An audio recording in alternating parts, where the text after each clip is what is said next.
السلام علیکم ورحمۃ اللہ وبرکاتہ، نحمده ونصلی علی رسولہ الکریم، اما بعد فاعوذ باللہ من الشیطان الرجیم، بسم اللہ الرحمن الرحیم، رب اشرح لی صدری ویسر لی امری واحلل عقدۃ من لسانی یفقهوا قولی۔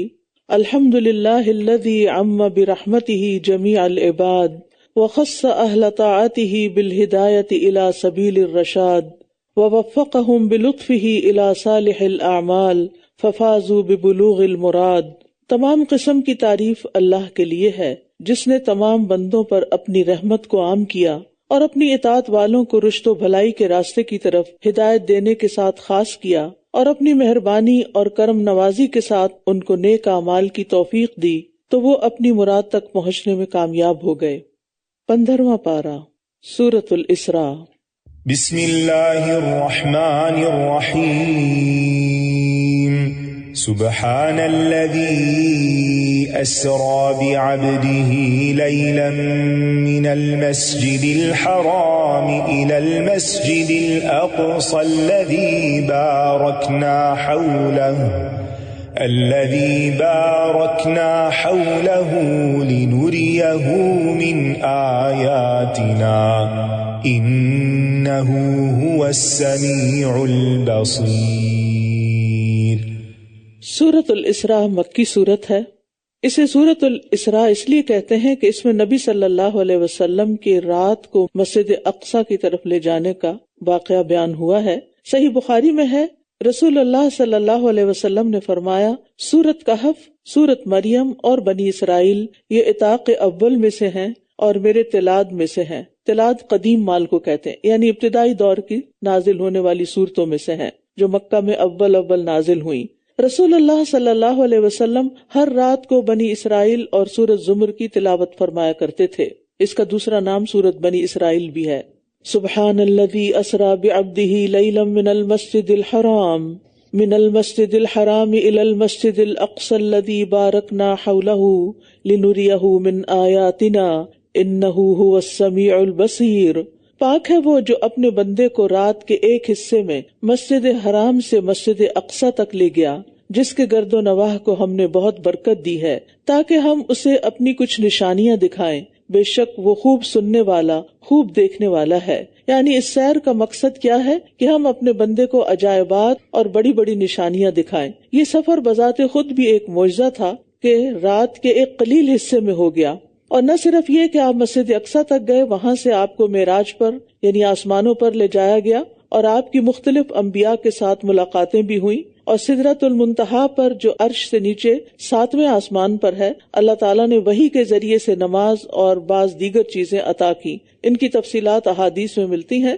یہ سیر بیداری کی حالت میں ہوئی، اور یہ کوئی روحانی مشاہدہ نہیں تھا یا کوئی خواب نہیں تھا، بلکہ عینی مشاہدہ تھا، آپ نے اپنی آنکھوں سے دیکھا تھا۔ سیر کے 2 حصے تھے۔ پہلا حصہ اسراء کہلاتا ہے جو مکہ سے مسجد اقصی تک تھا، اور دوسرا مسجد اقصی سے 7ویں آسمان تک، جسے معراج کہا جاتا ہے۔ اس کا تذکرہ سورۃ نجم میں کیا گیا ہے۔ یہ واقعہ کس تاریخ کو پیش آیا، اس میں اختلاف ہے۔ بعض کہتے ہیں کہ ربیع الاول کی 17 کو یا 27 کو، اور بعض رجب کی 27 تاریخ کو بتلاتے ہیں، لیکن اصل بات اللہ ہی کو معلوم ہے۔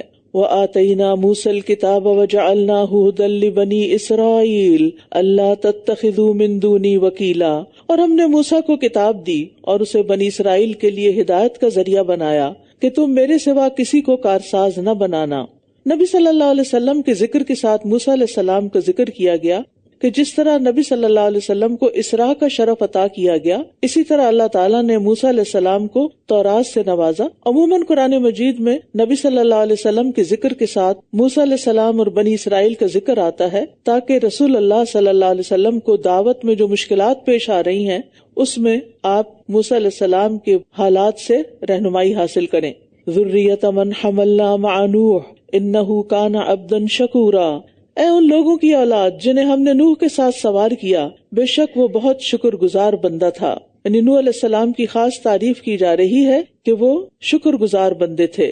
وَقَضَيْنَا إِلَى بَنِي إِسْرَائِيلَ فِي الْكِتَابِ، اور ہم نے بنی اسرائیل کو کتاب میں فیصلہ سنا دیا تھا کہ تم زمین میں 2 بار ضرور فساد برپا کرو گے اور تم بہت بڑی سرکشی کرو گے۔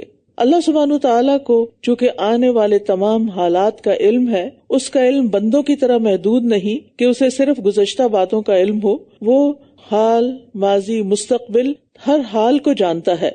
اور پھر یہ کہ اللہ سبحانہ وتعالیٰ نے تقدیر لکھی، قلم کو حکم دیا اور اس نے وہ سب کچھ لکھ دیا جو اللہ سبحانہ وتعالیٰ نے اس کو لکھنے کے لیے کہا۔ تو اس تقدیر کے مطابق انسان کو کچھ اختیار دے کر آزمایا گیا ہے کہ وہ اپنے اختیارات کو کیسے استعمال کرتا ہے۔ اور پھر یہ کہ اللہ تعالیٰ نے اگر کتاب میں لکھ دیا تو اس کا یہ مطلب نہیں کہ اللہ تعالیٰ نے ان پر کوئی ظلم کیا کہ وہ ایسا کریں، یا اللہ تعالیٰ کا حکم تھا ان کو کرنے کا، یعنی وہ ان کے اختیار کا حصہ ہے۔ اور اللہ تعالیٰ نے یہاں اپنے علم کے مطابق بنی اسرائیل کے فساد کا بھی ذکر کیا کہ تم زمین میں 2 بار فساد کرو گے اور بہت بڑی سرکشی کرو گے، اور یہ اللہ تعالیٰ نے قرآن مجید میں ہمیں بھی بتا دیا، جس کے آثار آپ دیکھ رہے ہیں اس وقت بھی دنیا میں۔ فَإِذَا جَاءَ وَعْدُ أُولَاهُمَا، پھر جب ان دونوں میں سے پہلے وعدے کا وقت آیا تو ہم نے تم پر اپنے سخت جنگجو بندوں کو بھیج دیا تو وہ گھروں کے اندر گھس گئے، اور یہ ایک ایسا وعدہ تھا جسے پورا ہو کر رہنا تھا۔ یعنی جب بنو اسرائیل کی نافرمانیاں حد سے بڑھ گئی تو بابل کے بادشاہ بخت نصر نے ان پر حملہ کیا، ان کا قتل عام کیا، جو زندہ رہ گئے تھے انہیں گرفتار کر کے فلسطین سے بابل لے گیا، اور مدت دراز تک وہ لوگ غلامی میں جلاوطنی کی زندگی بسر کرتے رہے، اور اس میں اسی کی طرف اشارہ ہے۔ پھر اللہ سبحانہ وتعالیٰ نے بنی اسرائیل پر رحم کیا اور ایران کے بادشاہ نے بابل پر حملہ کر کے اس علاقے کو فتح کیا اور ان کو آزادی ملی، اور اس کے بعد انہیں خوشحالی بھی ملی، لیکن پھر دوبارہ یہ بدعمالیوں پر کمر بستہ ہو گئے، اور اس کا ذکر پھر آگے آ رہا ہے کہ اللہ سبحانہ وتعالیٰ نے ان پر پھر دشمن کو مسلط کر دیا جب انہوں نے خاص طور پر عیسیٰ علیہ السلام کی مخالفت کی۔ ثم رددنا لکم الکرۃ علیہم، پھر ہم نے تمہیں ان پر دوبارہ غلبہ دے کر مال اور بیٹوں کے ساتھ تمہاری مدد کی، اور ہم نے تمہیں تعداد میں بھی زیادہ کر دیا، یعنی تکلیفوں کے درمیان خوشحالی بھی آئی۔ ان احسنتم احسنتم لانفسکم، اگر تم نے اچھا کیا تو اپنی جانوں کے لیے اچھا کیا، اور اگر تم نے برا کیا تو بھی اپنے ہی لیے کیا۔ پھر جب آخری بار کا وعدہ آ گیا تو ہم نے تمہارے دشمن بھیجے تاکہ وہ تمہارے چہرے بگاڑ دیں، اور تاکہ وہ اسی طرح مسجد میں داخل ہو جائیں جیسا کہ وہ اس میں پہلی بار داخل ہوئے تھے، اور تاکہ وہ جس چیز پر بھی غلبہ پائیں اسے بری طرح تباہ کر دیں۔ تو بنی اسرائیل کا یہ دوسرا فساد اور اس کی سزا کا یہاں ذکر کیا گیا کہ جب انہوں نے حضرت زکریا کو قتل کر دیا، حضرت عیسیٰ علیہ السلام کو قتل کرنے کے درپے رہے جنہیں اللہ تعالیٰ نے آسمان پر زندہ اٹھا کر بچا لیا، تو پھر اس کے نتیجے میں رومی بادشاہ ٹیٹس کو اللہ نے ان پر مسلط کیا، اور اس نے یروشلم پر حملہ کر کے بہت سے لوگوں کو قتل کر دیا اور بہت سو کو قیدی کر لیا، ان کے مال لوٹ لیے، ان کے مذہبی صحیفوں کو پاؤں تلے رون دیا، جلا دیا، بیت المقدس اور ہیکل سلیمانی کو غارت کیا، اور انہیں ہمیشہ کے لیے بیت المقدس سے جلا وطن کر دیا۔ اور یہ 70 عیسوی کا واقعہ بتایا جاتا ہے۔ عسیٰ ربکم ان یرحمکم وان عدتم عدنا وجعلنا جہنم للکافرین حصیرا، امید ہے کہ تمہارا رب تم پر رحم فرما دے، اور اگر تم پھر بگاڑ کی طرف لوٹے تو ہم بھی سزا دینے کے لیے لوٹیں گے، اور ہم نے جہنم کو کافروں کے لیے قید خانہ بنایا ہے۔ یہاں یہ بات واضح کر دی گئی کہ اگر تم لوٹے تو ہم بھی لوٹیں گے، یعنی اگر تم نے غلط کام کیے تو دوبارہ اللہ سبحانہ تعالیٰ کی طرف سے عذاب آئے گا، اور اس کے ساتھ ساتھ آخرت کی رسوائی بھی۔ وَجَعَلْنَا جَهَنَّمَ لِلْكَافِرِينَ حَصِيرًا إِنَّ هَذَا الْقُرْآنَ يَهْدِي لِلَّتِي هِيَ أَقْوَمُ، بے شک یہ قرآن ایسی راہ دکھاتا ہے جو سب سے زیادہ سیدھی ہے، اور ان مومنوں کو جنہوں نے نیک عمل کیے خوشخبری دیتا ہے کہ ان کے لیے بہت بڑا اجر ہے۔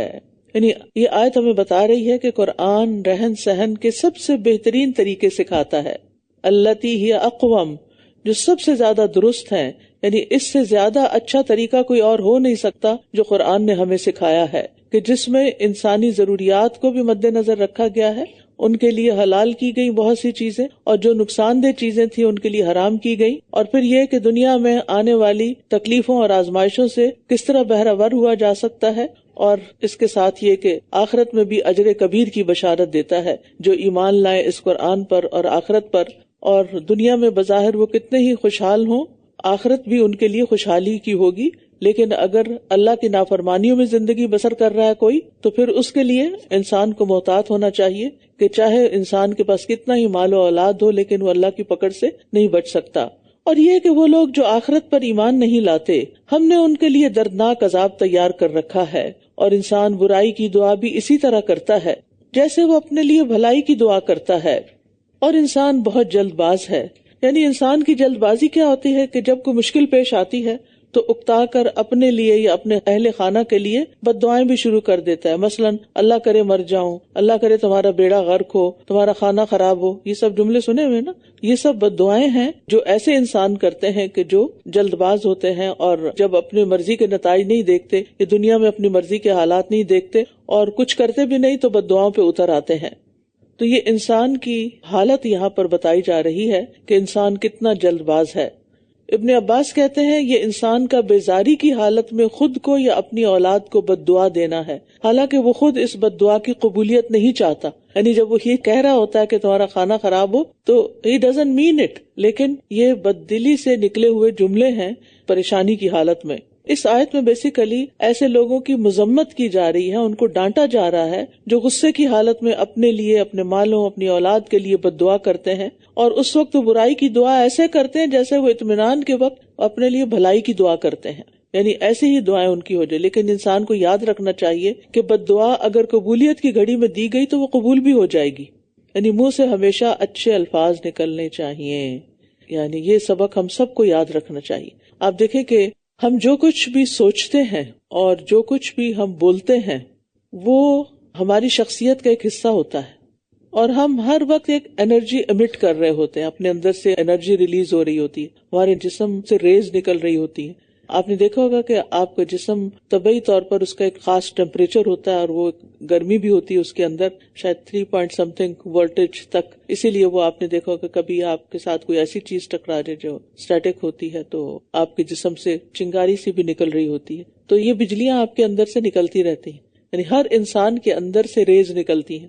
اگر آپ کی سوچ اچھی ہے، خوبصورت سوچ ہے، آپ کا گمان اچھا ہے اللہ کے بارے میں، بندوں کے بارے میں، آپ کے دل میں لوگوں کی نفرت نہیں، حسد نہیں، تو آپ سے پازیٹیو ریز نکلیں گی، اور جب پازیٹیو ریز نکلیں گی تو وہ دوسرے کو بھی متاثر کریں گی. وہ دوسرے کے دل میں بھی آپ کے لیے اچھے جذبات پیدا کر دیں گی، اس کے دل میں آپ کے لیے محبت پیدا ہو جائے گی. انسانوں میں اگر دیکھا جائے تو سب سے زیادہ پازیٹیو انرجی کس کے اندر تھی؟ رسول اللہ صلی اللہ علیہ وسلم کے اندر. انتہا درجے کے نرم دل تھے. لو كنت فظا غلیظ القلب لانفضوا من حولك. اگر آپ بدخو اور سخت دل ہوتے، سنگ دل ہوتے، یعنی آپ لوگوں کے ساتھ درست ہوتے، تو کیا ہوتا؟ لوگ آپ سے دور بھاگ جاتے. یعنی بالکل ایسے ہی کہ جیسے آپ کرنٹ سے کسی سے دور بھاگتے ہیں، تو جن لوگوں کے جسم سے نیگیٹو انرجی نکل رہی ہوتی ہے تو آپ ان کے ساتھ کمفرٹیبل فیل نہیں کرتے، آپ ان سے دور بھاگتے ہیں کہ یہ مجھے دکھائی نہ دے اور اس کے ساتھ میں بات ہی نہیں کرنا چاہتی. وہ لوگ نظر بھی آ جائیں آپ کو تو آپ کا موڈ خراب ہو جاتا ہے.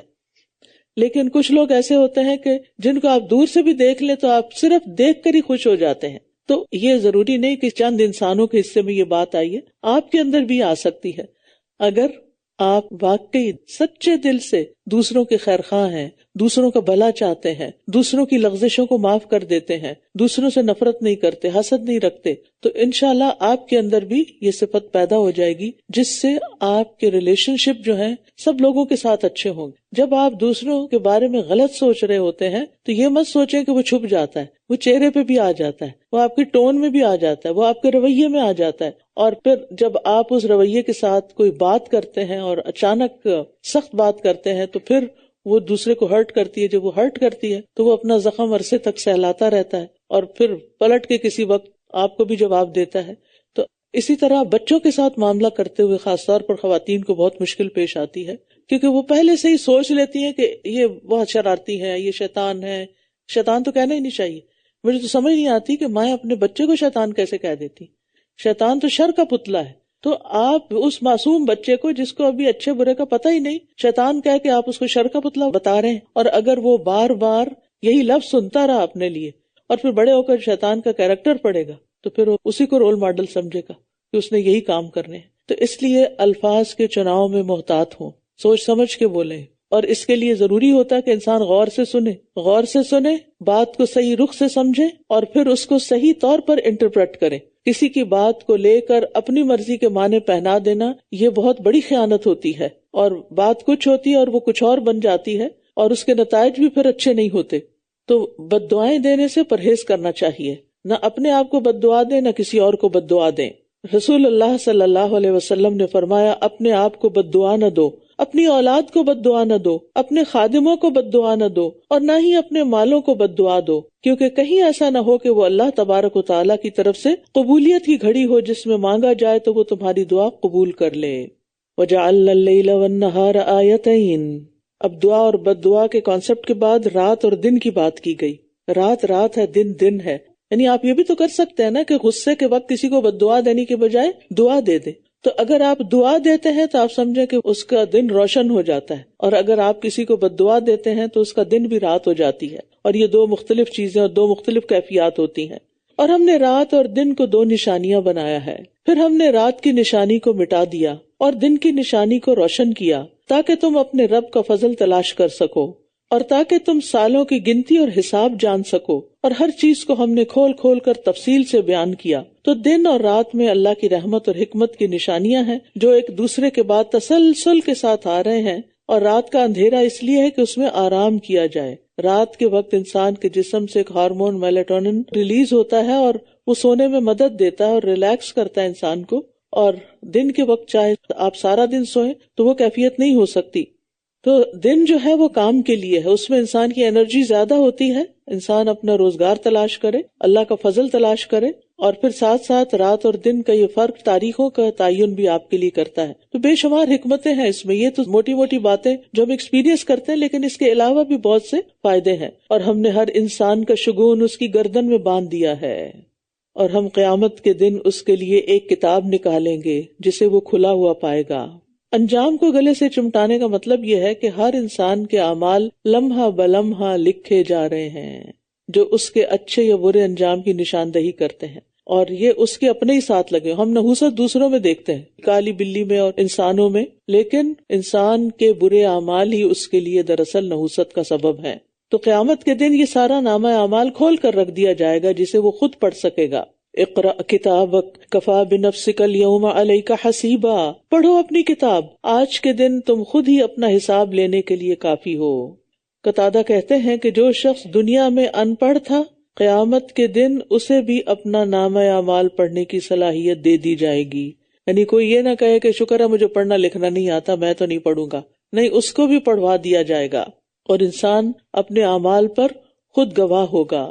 جو ہدایت پا لے تو بے شک وہ اپنے ہی لیے ہدایت پاتا ہے، اور جو گمراہ ہوا تو بے شک وہ خود کو نقصان دینے کے لیے ہی گمراہ ہوتا ہے۔ اور کوئی بوجھ اٹھانے والا کسی دوسرے کا بوجھ نہ اٹھائے گا، اور ہم کسی کو عذاب دینے والے نہیں جب تک کہ ہم کوئی رسول نہ بھیج دیں۔ اور جب ہم کسی بستی کو ہلاک کرنے کا ارادہ کر لیتے ہیں تو اس کے خوشحال لوگوں کو حکم دیتے ہیں، پھر وہ اس میں نافرمانی کرنے لگتے ہیں، تو اس پر عذاب کی بات ثابت ہو جاتی ہے، پھر ہم اس کو پوری طرح تباہ کر دیتے ہیں۔ یعنی قوموں کی ہلاکت کب شروع ہوتی ہے؟ جب ان کا خوشحال طبقہ، ان کی ایلیٹ اللہ کے حکموں کی نافرمانی شروع کر دیتی ہے، اور پھر ان بڑوں کو دیکھ کر دوسرے لوگ ان کو کاپی کرنے لگتے ہیں، اور یوں اس قوم میں اللہ کی نافرمانی عام ہو جاتی ہے، جس کے بعد وہ عذاب کی مستحق ہو جاتی ہے۔ اور نوح کے بعد ہم نے کتنی ہی بستیاں ہلاک کر دیں، اور کافی ہے آپ کا رب اپنے بندوں کے گناہوں کی خوب خبر رکھنے والا، خوب دیکھنے والا۔ یعنی سب بستیوں کا تو ہمیں علم ہی نہیں، لیکن اللہ کو پکا پتا ہے، پورا پتا ہے کہ کون کس حال میں مرا، کیا کرتے ہوئے دنیا سے گیا، اور اس کے مطابق ہی اس کا آخرت کا انجام ہوگا۔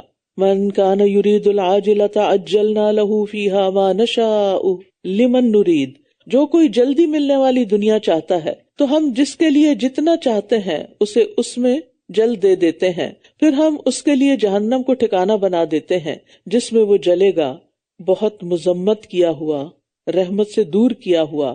تو اس سے پتہ چلتا ہے کہ دنیا کے ہر طالب کو، دنیا چاہنے والے کو دنیا نہیں ملتی، صرف اسی کو ملتی ہے جس کے لیے اللہ چاہتا ہے، اور پھر اس کو بھی اتنی دیر اتنی دنیا نہیں ملتی جتنی وہ چاہتا ہے، بلکہ اتنی ہی ملتی ہے جس کا فیصلہ اللہ تعالیٰ کرتا ہے۔ لیکن اگر وہ اپنی نیکیوں کے بدلے میں صرف دنیا چاہ رہا ہے اور آخرت کا سودا نہیں کر رہا تو نتیجہ کیا ہوگا؟ جہنم کا دائمی عذاب اور اس کی رسوائی۔ وَمَنْ أَرَادَ الْآخِرَةَ وَسَعَى لَهَا سَعْيَهَا وَهُوَ مُؤْمِنٌ فَأُولَئِكَ كَانَ سَعْيُهُمْ مَشْكُورًا، اور جس نے آخرت چاہی اور اس کے لیے کوشش کی جیسی کوشش کرنی چاہیے جبکہ وہ مومن ہو، تو یہی لوگ ہیں جن کی کوشش قابل قدر ہے۔ تو اس سے یہ پتہ چلتا ہے کہ بغیر محنت کے آخرت کی بھلائی کا ارادہ کرنا خود کو دھوکہ دینا ہے۔ یعنی اگر آپ آخرت کمانا چاہتے ہیں تو پھر اس کے لیے کوشش بھی کریں. جو انسان سچی نیت رکھتا ہے، دل سے کوئی کام کرنا چاہتا ہے، وہ اس کے لیے پھر چل پڑتا ہے. یعنی اگر آپ کا ارادہ ہے پکا کہ عمرہ کرنا ہے تو پھر آپ بیٹھے تھوڑی رہیں گے کہ وہ ایک دن چھت سے ٹکٹ گرے گا اور پھر اگلے دن ویزا گرے گا اور پھر اگلے دن مجھے کوئی اٹھا کے وہاں پہنچا دے گا. ایسے نہیں ہوتا. پھر انسان کیا کرتا ہے؟ ہاتھ پاؤں مارتا ہے، معلومات لیتا ہے اور پھر اس کے لیے عملی کوششیں کرتا ہے اور پھر وہ اپنی منزل تک پہنچتا ہے. تو آخرت بھی ایسے ہی ہے. یعنی دنیا کے کسی بھی مقصد کو پانے کے لیے جس کی آپ کے دل میں خواہش ہو، آپ کیا کرتے ہیں؟ کوشش. تو آخرت کی کامیابی کے لیے بھی کوشش لازم ہے. ومن اراد الآخرہ، ہم سب کہتے ہیں آخرت اچھی ہو جائے، آخرت اچھی. بھئی کیسے اچھی ہوگی؟ کچھ کریں گے تو اچھی ہوگی نا. وسعی لہا سعیہا، یعنی اتنی کوشش کہ جتنی اس کے لیے درکار ہے. اور دنیا تو تھوڑے دن کی ہے، دنیا کا کوئی بھی سفر چند دنوں کے لیے ہوتا ہے، لیکن آخرت کا سفر تو ہمیشہ کے لیے ہے. تو اگر دنیا کے سفر کے لیے ہم اتنے پینک ہو جاتے ہیں، تیاری کے سلسلے میں ہر چیز کے بارے میں اس قدر فکر کرتے ہیں، لکھ لیتے ہیں کیا کیا لے کے جانا ہے، کون سی چیز، آخری وقت تک اپنا بیگ دیکھ رہے ہوتے ہیں، پاسپورٹ رکھ لیا، ٹکٹ رکھ لیا، سب. تو آخرت کے لیے ہماری کوششیں کیا ہیں؟ اس کے لیے ہمارے دل میں دن میں کتنی دفعہ خیال آتا ہے کہ میں نے آخرت کے لیے یہ تیاری کر لی، اپنا یہ فرض پورا کر لیا، یہ امانتیں لوٹا دی ہیں، یہ وعدے پورے کر لیے، یہ نمازیں پوری ہو گئی، یہ زکوٰۃ ادا ہو گئی، میرا حج ہو گیا، میرے روزے پورے جا رہے ہیں اور روزے ٹھیک سے جا رہے ہیں. یعنی یہ ساری چیزیں آخرت کی زندگی کو فائدہ دینے والی ہیں. تو ان کے بارے میں بھی ہمیں نمبر 1 اخلاص اور اللہ کی خاطر کوشش کرنی ہے. دوسری یہ کہ ایسی کوشش جو اس کے لائق ہو، یعنی سنت کے مطابق ہو، اور پھر ساتھ ایمان بھی ضروری ہے کیونکہ اس کے بغیر کوئی عمل بھی قابل توجہ نہیں. کُلًّا نُمِدُّ هَٰؤُلَاءِ وَهَٰؤُلَاءِ مِنْ عَطَاءِ رَبِّكَ، ہم آپ کے رب کی عطا میں سے ہر ایک کو مدد دیتے ہیں، انہیں بھی اور انہیں بھی، اور آپ کے رب کی عطا کسی سے روکی نہیں جاتی. یعنی دنیا میں سبھی کو مل جاتا ہے کچھ نہ کچھ. دیکھو کس طرح ہم نے ان میں سے ایک کو دوسرے پر فضیلت دی ہے، اور یقیناً آخرت درجات کے اعتبار سے بہت بڑی ہے اور فضیلت میں بھی بڑھ کر ہے. 2 باتیں اس میں آ رہی ہیں، ایک تو انسانوں کے درجے اور پھر یہ کہ آخرت کے درجے. تو دنیا میں ہر انسان درجے میں دوسرے انسان سے فرق ہے. سب لوگ رزق، حسن، ذہانت، قوت، اقتدار، ان چیزوں میں ایک جیسے نہیں، خواہ مومن ہو یا کافر ہو. یہ چیزیں مومن کے پاس بھی ہو سکتی ہیں اور کافر کے پاس بھی ہو سکتی ہیں. چونکہ اللہ کے ہاں دنیا کی کوئی قیمت نہیں، اس لیے اس نے سبھی کو دیا ہے. لیکن آخرت کے درجات تو پھر اعمال کے مطابق ہی ہوں گے، ایمان کے ساتھ. رسول اللہ صلی اللہ علیہ وسلم نے فرمایا، اہل جنت اپنے اوپر بالا خانے والوں کو اس طرح دیکھیں گے، یعنی جو ان سے اوپر کے درجات میں لوگ ہوں گے، جس طرح مشرق و مغرب میں دور کسی چمکدار ستارے کو دیکھتے ہیں. باہمی درجات کی کمی بیشی کی وجہ سے لوگوں نے کہا، اے اللہ کے رسول، یہ تو انبیاء کی منازل ہوں گی جو اتنی بلند ہوں گی جہاں کوئی دوسرا نہیں پہنچ سکتا. فرمائے کیوں نہیں، اس ذات کی قسم جس کے ہاتھ میں میری جان ہے، یہ وہ مرد ہوں گے جو اللہ پر ایمان لائے اور انہوں نے رسولوں کی تصدیق کی. رجال آمنوا باللہ وصدقوا المرسلین، ان کے درجات بھی بہت بلند اور بہت اونچے ہوں گے. لا تجعل مع اللہ الہا آخر، تم اللہ کے ساتھ کوئی دوسرا معبود نہ بناؤ ورنہ تم مذمت زدہ، بے یار و مددگار بیٹھ رہو گے.